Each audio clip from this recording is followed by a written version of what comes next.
आपका सवाल लंबा था, मैं तकरीर नहीं कहूँगा इसलिए कि आपने ठीक सवाल किया है। मेरा जवाब ये है कि IMF इमरान के पास गया था या इमरान IMF के पास गया था?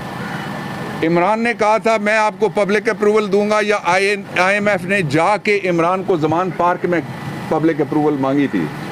जो दरमियान में ज़ामिन बनता है उसके लिए मैंने आसान लफ्ज़ों में कहा है कि ज़ामिन को ख़त लिखना कि तुम ज़मानत पे पूरे नहीं उतर सके और आइंदा जो कर्ज दोगे वो चोरी में चला जाएगा, ये रिमाइंडर है, ये ख़त नहीं है। अगर ख़त भी है तो बिल्कुल दुरुस्त ख़त है, इसलिए कि हमारा हक है कि वो इदारे जो आके PTI को इस काबिल समझते हैं कि we are the government in waiting, हमसे अप्रूवल मांगते हैं, हम उनको क्यों ना कहें कि जो पैसे आप दे रहे हैं मैंने वापस करने हैं।